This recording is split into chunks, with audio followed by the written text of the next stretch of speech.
Well, one of today's jobs was to revegetate, or vegetate in fact, the absorption trench. The absorption trench runs from the septic tank, which is far right down the end there. There's a little black compost bin, and the septic tank pumps up to this area here where you can see the sprinkler going now. Now that's the absorption trench. So what happens is the pre-treated sewage, it's a worm farm septic tank that we have down there, is pumped up here down into the soil, and then it flows out, the water flows out through the subsoil.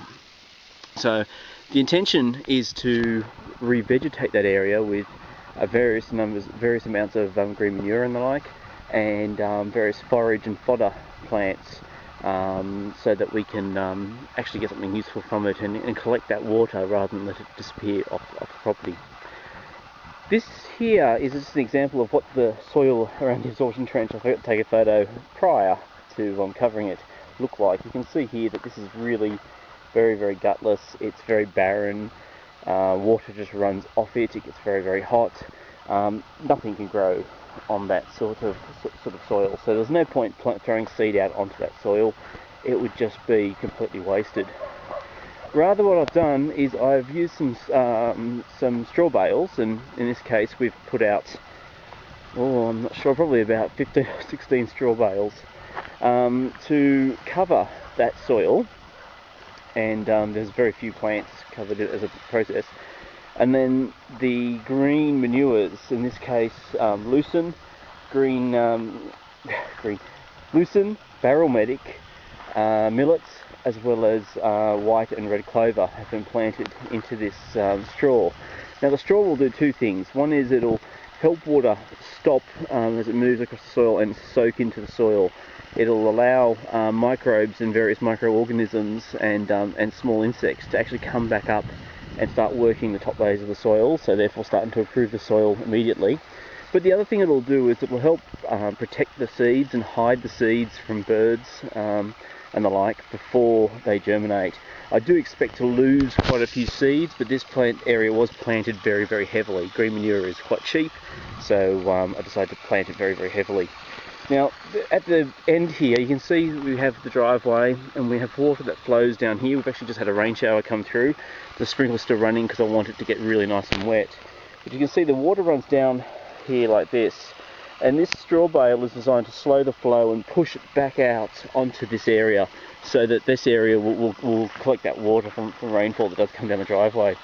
At the end here I've started to build a rudimentary swale. So you can see here where these grasses is where it's always naturally damp because it collects the water from all the way down here. So what I'm going to do is I'm going to use the straw bales, the rain beat me to it, but the straw bales to build some more straw bales along there and also down along here. I'll then use earth, like is on the other side there, an earth swale behind with an overflow in the corner. The reason I'm going to do that is I want to trap the water in here, and if it gets a lot of rain, turn it into even a small pond. As long as, you know, the water won't rise too high, a few inches high is fine. The key point is I want to trap that water there and turn it into foliage. So basically we'll have the green manure crops on the bottom there, helping to improve the soil and the like. Later species will come along such as tree lucerne and possibly pigeon pea we planted throughout here, maybe some acacias as well. The plan is that those tree lucerne and acacias in particular won't get to seed in here because they will be coppiced fairly regularly. But anyway, that's one of the activities for today, and as you can see, it's looking quite nice. We'll come back and revisit it in a few weeks, hopefully 3 or 4 weeks, and hopefully we'll have a cover of green over all of this if not too much of the seed has been eaten by predators and the like, or herbivores that are getting around the place.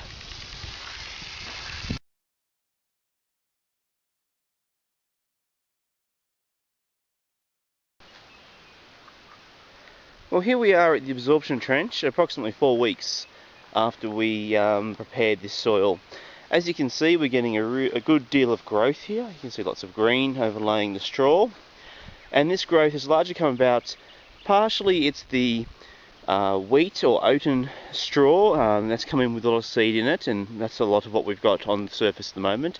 It's a grass, so it tends to grow quite tall and is overlaying the straw. But also we've got very good growth of the green manures that we put in here, the barrel medic, the lucerne, red and white clover, and millet was the other one. So we've got really good growth of those as well. So I'll come down and we'll have a closer look. They're still quite small, so they're not as obvious to the eye at a broad inspection. However, this area here has largely been generated from natural rainfall. We've had about 40 mils of rain in the last 4 weeks, so quite a good rainfall. So we haven't had to overly water or irrigate this area too much. Although that said, where we have had drier periods, we've had a few days without rain, I have used this sprinkler in the centre here to irrigate the area. Basically, I want to get as much growth as quickly as possible. I'm not really concerned with what that growth is. I'd rather it not be any noxious weeds, but apart from that, I'm pretty happy with anything. What we'll do is when this gets to about knee-high in height, we'll come through and sort of weed whack it with a unit which will just knock it all down and lay it down. Basically, what we want these species to do is to improve the hard pan that underlies this straw, and to begin to improve the soil, which will allow us to bring other species in, such as pigeon pea and tree lucerne, clover, dakin radish, etc, etc, etc. Now most of those species will be, I'll be planting those in about a month or two after the first slashing of this. They'll actually be planted in the nature of seed balls, so we'll make up seed balls with clay, clay and water, with a little bit of nutrient and rock phosphate, and that'll be scattered over this area, and then it'll be weed whacked so that the seed balls will be in a nice sort of location, and we should get some really nice growth. Obviously things like the comfrey will be planted into here as root cuttings, so, and they will probably go in fairly shortly. What we'll probably do is I'll probably seed in at various points some of the roots of comfrey. They can go in shortly. It can be cut back with the whippersnipper without any problems at all. It'll come back very nicely.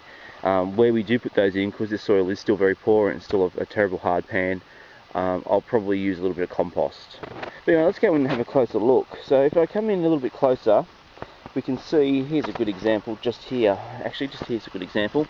You can see that we have our grass here, which is, as I said, wheat or oat or something.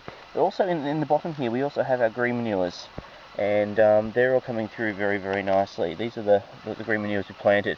This is actually a weed, but everything needs to make a living. And here, as you can see, there is a lot of it. It's not very obvious. It's something that you really do have to look for because it is still quite small, but it will come up very quickly. Now, hopefully, if we pull some of this back, we should be able to see. You can see underneath here, there's a lot more underneath there. We can see now that this hard pan that we once had is starting to break up a little bit. I can actually run my finger through that now. Previously, that would have been impossible. I would have needed a pick to do that. And it's really nice and moist. So this treatment really is working very well. In fact, this treatment's working so well, and beyond my measures of what I expected, is I actually tend to use this over in this back section over here. Over the next 12 months or so, we're going to actually create a medicinal herb garden in there, which will have some lovely water features, a swathe of different medicinal herbs, and a couple of nice places to sit and relax. It'd be a lovely place to be. So I'm actually going to use the same technique over there to develop that soil and improve that soil. But anyway, as you can see, quite a beautiful response and quite a good result for this area. I'll visit again in about another 4 weeks, so beginning of December. It's November now, and let's see how this area develops.